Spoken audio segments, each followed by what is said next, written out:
Solène Niederkorn vous propose FinScale, un éclairage sur l'innovation dans le monde de la finance, de la banque et de l'assurance. Utiliser les forces de la blockchain pour faciliter le KYB. Philippe Régnier, CEO de Weekend Group. Et au-dessus, on a la Weekend Chain qui permet à la suite de produits Weekend, mais aussi à d'autres applications tierces, de capitaliser sur la blockchain en utilisant le Weekend Token. Donc en fait, cette infrastructure, ça apporte de l'auditabilité, de la traçabilité, de la scalabilité grâce à la 3-chain. Ça garantit en même temps que tout est traité de manière très confidentielle. Peut-être un point qui est important, on nous demande toujours qu'est-ce que ça change par rapport à une base de données traditionnelle. Et en fait, ce que ça change, c'est la notion d'immutabilité des données qui est en fait unique à l'utilisation de la blockchain. Ce sujet de Know Your Client, qu'il s'agisse des corporates, des personnes physiques ou encore des trusts, tout le monde y passe et nous savons tous que c'est un enjeu de taille car derrière, ce sont des risques majeurs à mitiger. J'ai déjà couvert le sujet, mais jamais encore dans le contexte de la blockchain. Philippe m'a donc rejoint pour m'expliquer ce que Wecan développe pour faciliter la vie des banques et autres acteurs de la finance obligés de maintenir leurs fichiers centraux à jour. Vous verrez ce qu'apporte l'utilisation de la blockchain et comprendrez l'infrastructure déployée par la start-up suisse sur Ethereum. L'occasion aussi de se rendre compte que des acteurs bancaires aussi traditionnels que Pictet, plus orientés crypto comme Bitstamp ou Signum, utilisent la suite logicielle de Wecan. Bonne écoute à tous! Bonjour à tous, salut Philippe. Bonjour Solène. Merci de nous rejoindre sur FinScale pour parler de Wecan. J'aimerais que tu te présentes à notre audience et que tu passes peut-être 5 minutes à nous expliquer ce que tu faisais chez UBS. Je trouve que la dernière fois qu'on s'en est parlé, j'ai trouvé ça très intéressant, donc je voulais que tu partages ça avec cette audience. Je suis le nouveau CEO de Weekend Group, qui est une société de technologie leader dans le domaine de la gestion des données de conformité pour le monde des services financiers. Juste quelques éléments sur mon parcours. Donc, j'ai été toute ma carrière dans le domaine des services financiers, à l'intersection entre la technologie et la stratégie. J'ai commencé en 2008 chez Euronext, qui s'appelait à l'époque New York Stock Exchange Euronext, parce que ça faisait partie du New York Stock Exchange, qui est plus le cas aujourd'hui. C'était une époque où le monde du trading était déjà largement électronisé.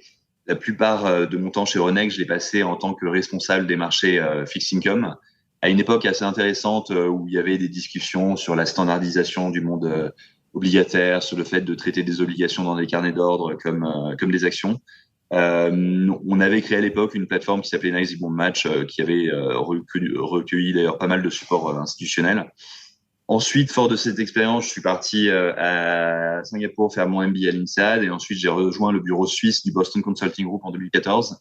J'ai fait un stint de mission pendant 4 ans entre la gestion de fortune et la transformation digitale pour arriver chez UBS, donc sur le point que tu mentionnais tout à l'heure, où j'ai fait un certain nombre de choses. J'ai commencé dans les équipes de stratégie groupe. J'étais assez largement impliqué dans les travaux qui ont amené à la création de UBS Next, qui est le Corporate Venture Capital Fund d'UBS, dédié à l'investissement dans les fintech. La thèse à l'époque, ce qui a amené à créer ce fonds, et je pense que c'est toujours la thèse aujourd'hui, c'était de dire il est important pour la banque d'investir dans des verticales fintech qui représentent son avenir. Donc, je sais pas, Robo Advisory pour la gestion de fortune, Neo Brokerage pour le trading, etc., etc. Donc, UBS Next a été créé. Ça m'a un peu positionné à l'époque comme un des stratèges de la banque qui était tech friendly. Et on m'a proposé ensuite de devenir le responsable de la stratégie digitale, ce qui incluait donc le développement de la stratégie, la transformation digitale, donc la gestion du portefeuille de transformation digitale, comment on alloue le budget Change the Bank à un certain nombre d'initiatives digitales qui correspondent à la stratégie, et les partenariats et les investissements dans les fintech. Et en fait, c'est dans ce cadre que j'ai initialement rencontré Vincent Pignon, le fondateur de Weekend Group.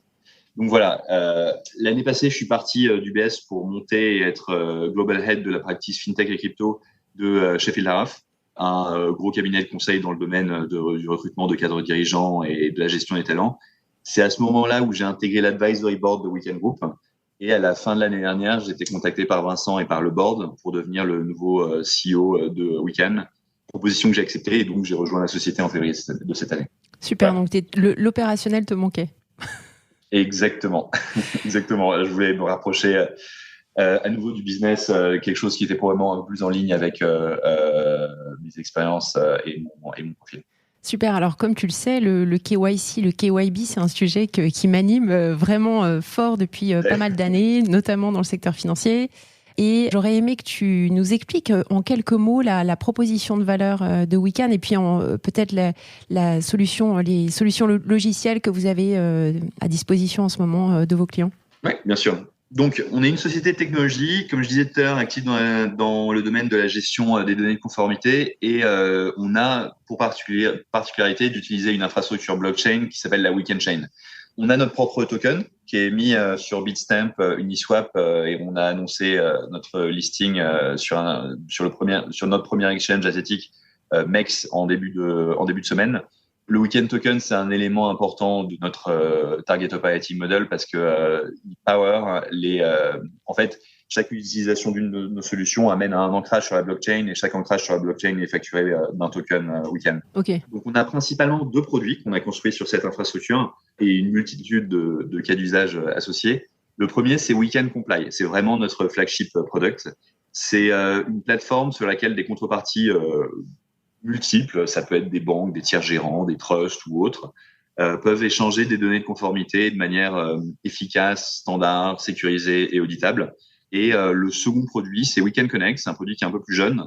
Et c'est en fait une application instantanée de messagerie instantanée pour usage professionnel. C'est un WhatsApp pour usage professionnel, sécurisé, compliant et auditable sur la blockchain. Donc voilà, ça c'est notre suite de logiciels. Il y a une centaine de clients qui l'utilisent, dont des institutions financières vraiment majeures, comme Pictet, Lombard-Odier, Rothschild, Julius Baer, mais aussi pas seulement du monde de la gestion de fortune, aussi par exemple du monde de la crypto. Bitstamp est un client, par exemple. Voilà, et tout ça, c'est orchestré par une équipe qui est essentiellement basée à Genève, mais on vient juste de recruter 2 head of sales qui sont basés à Paris, l'un pour couvrir France et Benelux et l'autre pour couvrir le monde des cryptos, ce qui donne un peu une indication de nos priorités à l'avenir. Super. Alors, c'est très intéressant parce que c'est vrai qu'en matière de KYC ou KYB, tu as toujours ce sujet de mise à jour de dossier client pour que ton information soit sans cesse accurate pour pouvoir effectuer tes checks et ton ongoing monitoring. Tu peux nous expliquer, je pense que c'est pas clair pour tout le monde, en quoi la blockchain contribue à réduire ces risques organisationnels, voilà, que je mentionnais tout à l'heure. Si ça te va, je vais commencer par dire quelques mots sur la façon dont on utilise la blockchain. Ouais. Et après, je peux parler un peu des risques organisationnels. Parfait. Donc, comme je disais tout à l'heure, notre suite de produits est basée sur la Wecan Chain, une infrastructure blockchain qui est dédiée et qui a vraiment été adaptée aux besoins des institutions financières qui nous font confiance. Actuellement, le layer de base, c'est Ethereum. Enfin, tout le monde connaît Ethereum, c'est une blockchain publique sur laquelle on a émis notre token. Au-dessus, on a une couche qui apporte de la scalabilité et une approche institutionnelle qui est notre layer 2, la 3 chain. Et en fait, c'est une blockchain qui est très institutionnelle. C'est un fork d'Ethereum, en fait. Et les nœuds sont des nœuds institutionnels. Donc, Wecan est un nœud, Swisscom aussi. Il y a une banque, un hôpital ou encore la police suisse. Donc, comme je disais, c'est quelque chose de très institutionnel et rassurant pour nos clients. Et au-dessus, on a la Wecan Chain qui permet à la suite de produits Wecan, mais aussi à d'autres applications tierces, de capitaliser sur la blockchain en utilisant le Wecan Token. Donc, en fait, cette infrastructure, ça apporte de l'auditabilité, de la traçabilité, de la scalabilité grâce à la 3 chain. Ça garantit en même temps que tout est traité de manière très confidentielle. Peut-être un point qui est important, on nous demande toujours qu'est-ce que ça change par rapport à une base de données traditionnelle. Exact. Et en fait, ce que ça change, c'est la notion d'immutabilité des données qui est en fait unique à l'utilisation de la blockchain. Et ça, c'est un concept qui est assez important dans ce qu'on fait. Et puis bon, après, en complément de l'utilisation de la blockchain, on met en place un certain nombre d'autres choses. On pourra parler plus tard. Mais voilà, ça, c'est vraiment notre infrastructure. Alors, j'étais surprise quand je suis allée préparer cet épisode. J'ai été bien entendu renifler votre site, lire un certain nombre de documents. Vous mentionnez sur ce site la notion de recyclable golden data. Est-ce que tu peux nous expliquer ce que c'est ? J'étais très curieuse de comprendre plus en détail et en quoi ça permettait le fait qu'il y ait cette recyclabilité, de réduire la pénibilité justement de toutes ces tâches répétitives qu'on vit quand on doit mettre à jour ses dossiers clients. Ouais. En fait, ça appelle recyclable golden data, c'est un peu le concept d'avoir une golden source, quoi. C'est associé au concept d'unicité de la donnée. Ce que ça veut dire, c'est que chaque donnée de conformité sur Weekend Comply est unique. Et tous les acteurs du network vont consulter la même donnée. Il n'y a pas plusieurs versions de la même donnée. Du coup, si chaque donnée est revue par une multitude de services de compliance, la probabilité d'avoir des erreurs est beaucoup plus faible. Ça assure une qualité de la donnée, une réduction des risques. Et puis après, d'un point de vue organisationnel, pénibilité des tâches, optimisation des process associés au KYC et au KYB, ce qui est intéressant, c'est que chaque mise à jour, changement de circonstances ou autre, est partagé avec tous les consommateurs de la donnée. Donc en fait, ça permet d'éviter des myriades de revues manuelles, que de multiples contreparties demandent ou envoient les mêmes données plusieurs fois dans des formats potentiellement différents avec les risques d'erreur associés. Donc d'un point de vue process organisationnel pour nos clients, c'est un changement de paradigme assez fondamental parce qu'un des grands challenges, c'est de collecter, de mettre à jour les données compliance. Ouais, tout à fait. Alors, il y a un point qui est toujours un point d'achoppement dans mes épisodes. Je ne sais pas si tu les écoutes régulièrement, mais si c'est le cas, tu vas t'en rendre compte. C'est la réglementation. Parce que là, vous êtes à mi-chemin entre pas mal de réglementations. Vous êtes basé en Suisse. Et donc, on sait très bien, pour l'avoir vécu de l'intérieur, que la donnée en Suisse, c'est vraiment très, très chaud. Donc, compte tenu de tous ces éléments-là, est-ce que tu pourrais nous dresser un petit peu un panorama des réglementations que vous touchez du doigt? Est-ce que vous êtes concerné par ces réglementations? Et sinon, comment vous accompagnez vos clients justement pour connect the dots entre leurs obligations réglementaires d'une part et la solution que vous apportez d'autre part? Nous, on est une société de technologie. Notre focus, c'est la compliance et on n'est pas là pour adviser nos clients sur comment on comply, mais plutôt sur les aider sur les process de traitement des données pour s'assurer qu'ils soient effectivement compliant. Donc, toutes les institutions régulées qui ont affaire à des KYC, des KYB ou d'ailleurs tout autre effort de connaissance de leurs clients ou de leurs partenaires sont concernés à l'échelle globale par ce qu'on fait, même je veux dire au-delà de la Suisse, au-delà de l'Europe. Et notre scope va bien au-delà. Et d'ailleurs, on est sur le point d'annoncer de nouveaux clients qui sont dans des juridictions qui viennent au-delà de celles que je viens de mentionner. Pour te donner un exemple plus précis, par exemple, Mika. Pour ce qui est du secteur des cryptos spécifiquement, Bitstamp, donc, est un client, comme je le disais tout à l'heure. Et de manière générale, c'est un secteur qui a tendance, à s'institutionnaliser, à faire face à de plus en plus de réglementations. Et c'est un secteur où ce qu'on remarque, c'est que les players majeurs sont assez mal équipés pour comply à ces nouveaux requirements. C'est-à-dire, c'est quoi? Sans donner de nom, mais ça ressemble à quoi? C'est un fichier C'est souvent en fait des armées de personnes de fichiers central, d'ops, qui sont dans des low-cost locations, qui processent de manière absolument manuelle l'intégralité des tâches associées donc au KYB plus souvent, en l'occurrence pour les clients, pour les prospects et clients avec lesquels on a eu l'occasion d'interagir. Et donc, c'est prone to errors, c'est très, très coûteux parce que, in fine, t'emploies des tonnes de gens à faire des tâches relativement simples, répétitives, etc. Et c'est un impact sur l'expérience client parce que, en général, les onboarding, quand ils sont processés de cette manière-là, au-delà d'être plus coûteux, ils sont très, très longs, mais vraiment très, très, très longs. Et nous, on en a fait l'expérience nous-mêmes parce que on est client d'institutions crypto de par l'utilisation de notre token, de par l'existence de notre token. Donc voilà, et c'est vraiment un secteur d'activité où on pense qu'une solution comme Weekend Comply va permettre d'optimiser les process de compliance des principaux acteurs. Et c'est notamment pour cette raison qu'on a onboardé un head of sales crypto parce qu'on est assez convaincu qu'il y a une opportunité majeure dans ce secteur. Ok, alors j'aurais aimé que tu reviennes sur le lancement de la startup. Alors tu n'y étais pas, ça fait déjà un certain temps qu'elle existe. Moi, je suis toujours intéressée de comprendre dans ce domaine-là particulièrement parce que tu as eu énormément d'initiatives, parce que c'est un tel pain point. Enfin, en tout cas, moi, j'ai vu beaucoup d'initiatives. Ça a quand même toujours du mal à décoller parce que c'est encore une fois tellement sensible pour les établissements financiers, que ce soit la nature de la donnée qui est traitée, mais aussi la complexité que c'est à mettre à jour. Donc, comment ça a été lancé? Sur quel cas d'usage finalement ça a commencé à prendre? Est-ce que tu peux nous faire un mini résumé des 10 dernières années? Ouais. Enfin, c'était 10, non? C'est ça? C'est à peu près ou 8 ans? Ouais, alors sous la forme actuelle, plutôt 5. En fait, dès le démarrage, on a co-créé la solution avec une dizaine de banques. En fait, ce process de co-création, c'est probablement ce qui a amené au succès de Weekend Comply. En fait, c'est des banques qui ont vraiment manifesté la problématique de la gestion des données de compliance, qui est faite de manière, comme je le décrivais tout à l'heure, de manière assez inefficace et qui a il y avait une opportunité à l'époque de co-créer une solution qui résout ce problème. On a fait des séries de workshops pour valider le use case. Alors, comme tu disais, moi, je ne faisais pas partie de Weekend à l'époque, mais l'équipe originale a fait ces séries de workshops. Sur la base de ce qui en est sorti, on a organisé un POC qui a été validé. On a travaillé ensuite sur les aspects gouvernance, technique, juridique, etc. Le processus de co-création, ça a duré plus ou moins un an, un peu plus d'un an.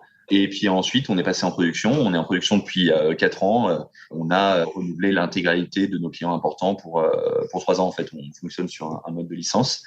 Et donc, la genèse de Weekend, c'est vraiment ça. C'est une demande des banques. On a facilité le process de co-création. On a répondu au cahier des charges. Ensuite, on a lancé une solution en production. D'accord. Donc ça, c'était des banques qui étaient principalement en Suisse. Est-ce que les besoins des banques que maintenant, avec lesquelles vous discutez, ou autres établissements financiers hors de la Suisse, sont équivalents ou diffèrent potentiellement?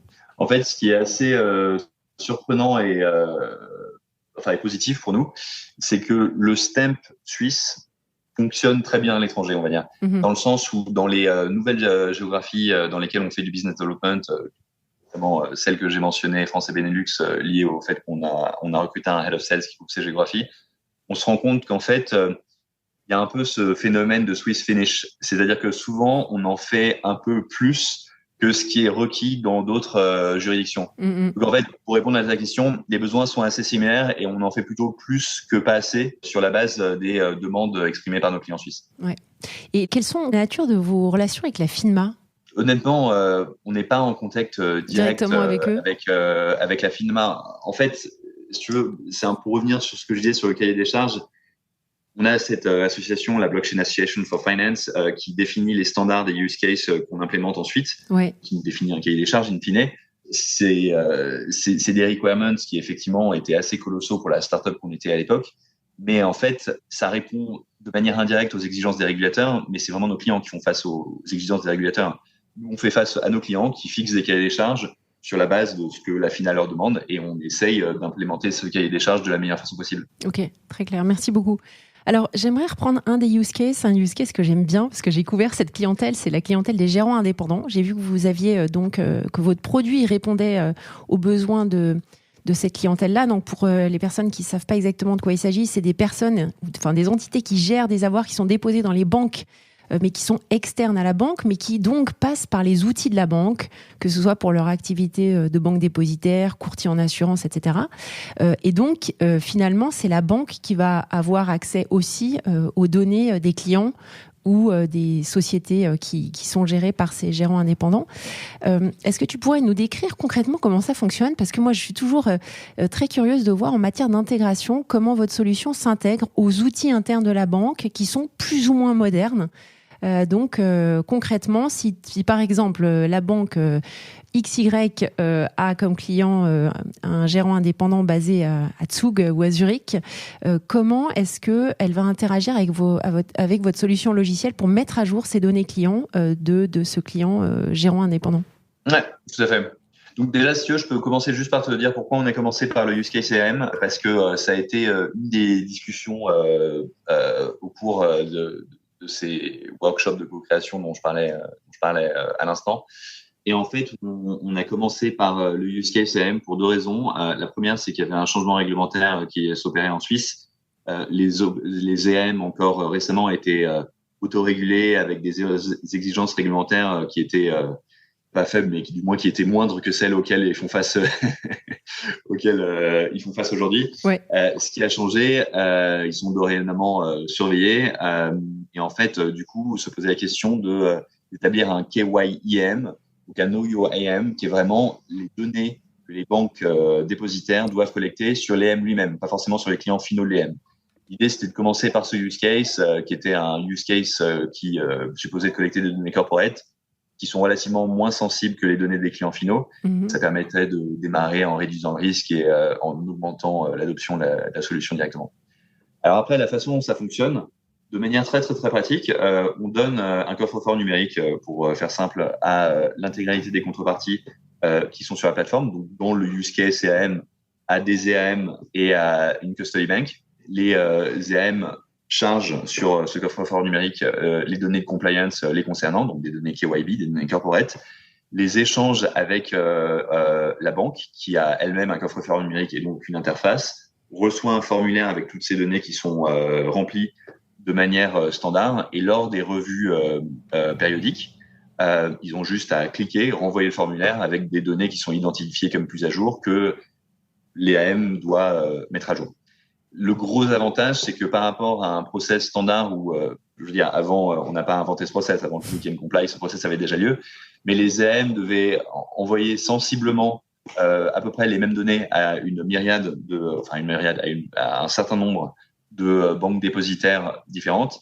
Et du côté de la banque dépositaire, comme on en parlait tout à l'heure sur des process qui étaient relativement inefficients, il y avait des équipes internes qui parcouraient l'intégralité des fichiers KYB, regardaient ce qui n'était pas à jour. Il y avait des échanges relativement non standardisés, non sécurisés, avec des formats non systématiques, avec les tiers gérants auxquels ils demandaient des données à jour. D'accord. Est-ce que l'objectif de ce premier use case, c'est d'étendre ça à la clientèle des tiers gérants, donc les personnes physiques ou sociétés qui font gérer leurs avoirs par ces gérants tiers? Alors en fait, l'idée, c'était de commencer donc par le KYB pour la raison que j'ai exposée. Le KYC, c'est absolument l'objectif. Donc, KYB pour commencer avec les EM. Il y a d'autres versions de KYB qui ont suivi.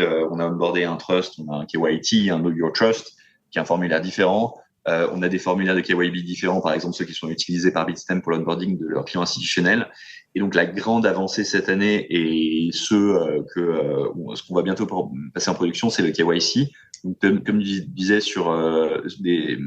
qui concerne les données de compliance des clients finaux des EAM, qui sont des données plus sensibles. Donc c'est un use case plus complexe qui a requis pas mal de travail de notre côté.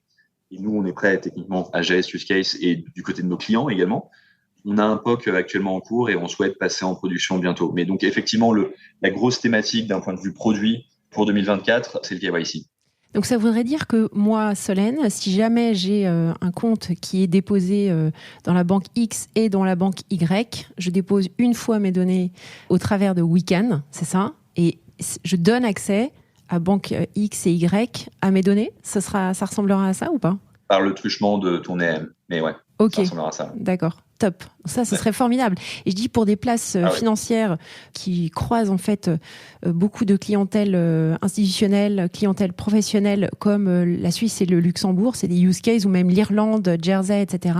C'est des use cases super intéressants. Oui, et c'est un use case qui a une valeur assez fondamentale parce que la volumétrie derrière est pas du tout la même que pour le KYB. En fait, si tu veux, le process est relativement similaire. C'est pas le même, mais relativement similaire. Mais la volumétrie est complètement différente. Donc, le KYC, c'est vraiment le game changer pour toutes les institutions qui sont nos clients et leurs clients, et leurs propres clients. Et c'est pour ça que ça a mis un peu plus de temps à mettre en production parce que c'est plus complexe. Mais voilà, on est à bout touchant pour mettre en production les premiers KYC. T'as pas du tout parlé de levée. Je sais pas si vous avez fait une levée. Vous avez des investisseurs extérieurs. Donc, on a des investisseurs qui sont des particuliers. Je veux dire, on n'a pas des VC au capital, des particuliers fortunés. Au-delà de ça, on a, comme je disais, un token qu'on a émis récemment pour un montant total de tokens de 19 milliards de tokens qui, la valeur du token, évidemment, comme c'est coté en bourse, change régulièrement, mais le token est coté récemment entre 0.003 et 0.004 et quelques francs suisses, voilà. Ce qui donne une valorisation totale de notre supply d'à peu près 100 millions de francs suisses. Ok. Donc voilà, et c'est effectivement un moyen de financement intéressant, au-delà d'être un outil qui permet, comme je te disais, de gérer les ancrages liés à l'utilisation de nos solutions sur notre infrastructure blockchain. D'accord. Et vos prochaines étapes alors, c'est quoi? Donc tu parlais du POC sur le KYC. Oui. Alors nos prochaines étapes, je pense qu'il y en a 3. D'un point de vue géographie, d'un point de vue segment et d'un point de vue produit. Pour la partie produit, c'est le KYC, on vient d'en parler. D'un point de vue segment, c'est une extension dans le domaine de la crypto et on regarde aussi d'autres extensions dans d'autres segments, mais je veux dire la crypto, c'est quelque chose de beaucoup plus mature dans notre stratégie. Comme je te disais, Bitstamp et clients, Signum et clients. On a d'autres discussions très avancées avec un certain nombre d'institutions crypto. En fait, notre solution Weekend Comply, elle est particulièrement relevant pour toutes les institutions crypto réglementées. Donc, les exchanges, les sociétés de trading, de market making, les brokers, les custodians réglementés. Tout ça, c'est des clients potentiels et avec un certain nombre d'entre eux, on a des discussions assez avancées. Donc ça, c'est pour la partie segment. Et pour la partie géographie, l'idée, c'est véritablement, maintenant qu'on est très établi en Suisse, c'est de sortir de Suisse. On a des discussions avancées, notamment en France, et on va annoncer nos premiers clients français incessamment sous peu. Et par ailleurs, le Benelux est évidemment un objectif. Au Luxembourg, il y a un très gros marché de tiers gérants, comme tu le sais mieux que moi, au Luxembourg. Et on va aussi annoncer des clients dans d'autres géographies, notamment le Middle East. Super. Bon, écoute, c'est top. Alors Philippe, je termine sur cette fameuse recommandation de livre. Donc pour conclure, qu'est-ce que tu nous recommandes ? Là, je t'avoue Je te regarde. Là, je t'avoue que c'est une excellente question. Non, mais attends, tu peux être inspiré par autre chose. Moi, je lis beaucoup. En fait, c'est complètement intéressant. En gros, je lis un tiers de ce qu'on me recommande. Non, mais alors, j'allais te dire en plaisantant que probablement ce que je lis le plus souvent, ça doit être l'équipe. En termes de lecture un peu plus business, il y avait un livre que j'ai lu récemment, l'année dernière, sur la philosophie Netflix. Je crois que ça s'appelle No Rules Rules. No Rules Rules. Ouais, que j'ai lu, qui est top. Ouais. Que j'avais trouvé assez top comme bouquin. Mais alors, effectivement, tu m'as pris assez au dépourvu parce que tu ne fais pas face à un grand lecteur, malheureusement. Ouais, sinon, l'équipe. Ok, merci beaucoup, Philippe. C'était top. À bientôt. Voilà. À bientôt. Merci à tous pour votre écoute. Je suis ravie d'avoir partagé ce moment avec vous. N'hésitez pas à me contacter sur Twitter ou LinkedIn pour me faire part de vos commentaires ou de vos réactions. Et je compte sur vous pour noter cet épisode sur vos plateformes de podcast préférées. À la semaine prochaine!